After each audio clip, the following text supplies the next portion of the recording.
Now this is draft 1 of The Great Discovery, A Creative Right.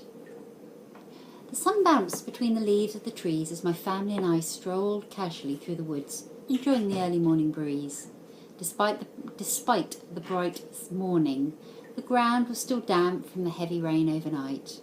Abruptly, we came to a wall of ivy which seemed out of place and quite surprising. My curiosity got the better of me, and I persuaded my family to follow me. I could see my dog in front, and she appeared to be sniffing out the route through. She looked at me with a confused expression. I think I felt the same way too.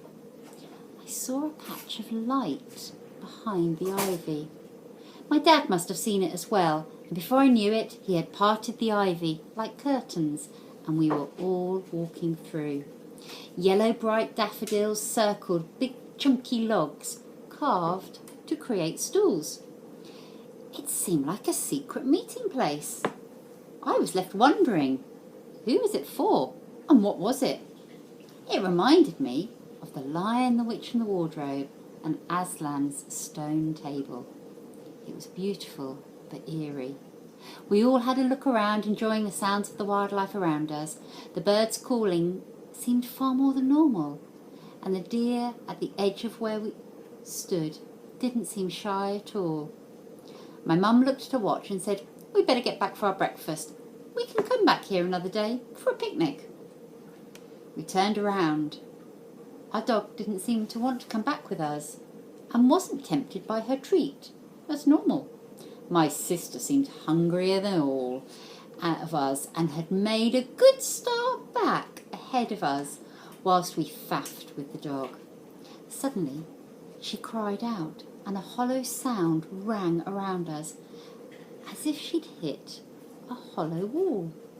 We all looked up and couldn't identify why she'd stopped and was looking pained. It didn't seem like there was anything in front of her. We ran over to help as she was rubbing her head in pain. "I feel like I've run into a wall," she explained as we drew nearer. "It must have been a branch," Dad said, walking on. "Ah!" Another hollow sound echoed around us. Dad was thrown backwards. Our dog bounded towards him as he lay on the ground, bewildered, and started growling at nothing in front of us. I picked up a stick and threw it in front as if to distract her. What happened next made us stand there in silence. The stick bounced back and landed next to my dad. From the corner of my eye, I saw a grey squirrel scamper and scuttle across the branches and jump to the ground a metre in front of me. "So you've found out?" I saw the voice was coming from the squirrel, but couldn't believe my ears. Sorry, did anyone else hear that?"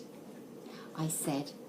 Everyone nodded in unison, as if we were puppets being pulled at the same time. "Better stop staring and start working it out," came the friendly but stern voice from the squirrel. "Work what out?" I queried. "The wall. The wizard has created a force field, our transparent wall, sealing us all in, as if we were spring in a snow globe," continued the squirrel.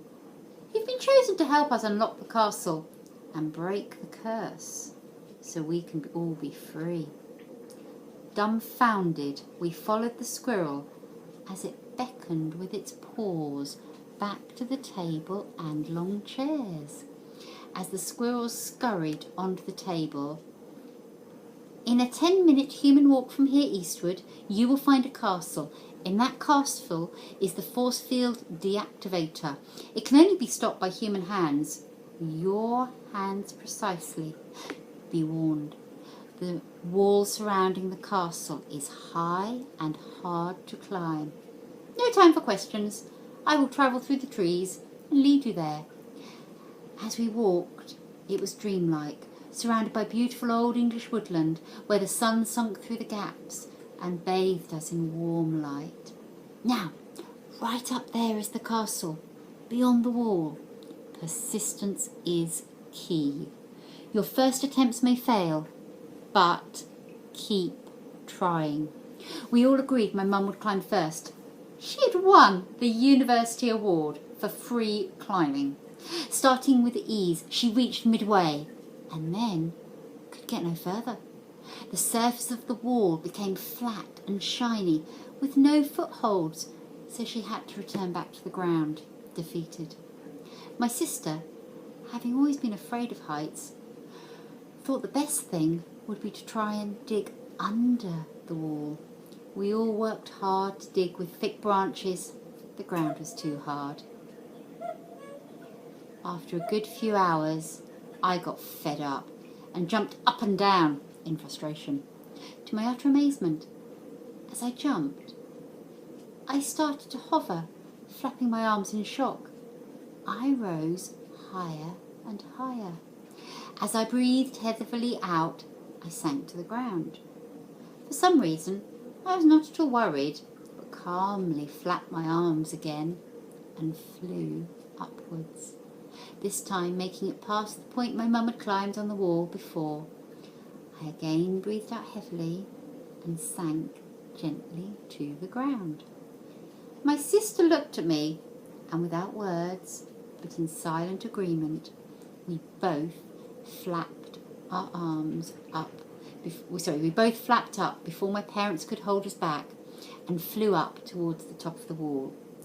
Moments later, and giggling like children, my parents were up with us. We reached the ornately carved oak castle door and pulled it open. Truly, as if we were in a children's folk tale, we were flabbergasted. Inside, directly in the middle of the hallway, sat a glass box, no bigger than a suitcase, with instead of a handle to open, was a space for a human hand to be placed. All four of us walked shoulder to shoulder and looked at the size of the palm reader.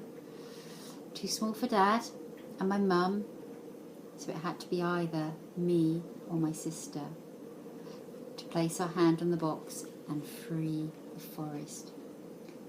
Initially, my sister placed her hand on the box, but nothing opened. I then had a go, and without hesitation, it opened, and the force field button revealed. I looked at my mum, and she gave me a nod. We all struck down on the button at once. Within a blink, as I reopened my eyes, we were sat around the carved wooden table. The squirrel sat in front of me, winked, and said, "We'll be forever in your debt," and scampered off. Mum looked at her watch. "We really must get back for breakfast." And with that, we walked back through the clearing, through the curtains of ivy, and back into the glade. 5 minutes' walk from our car.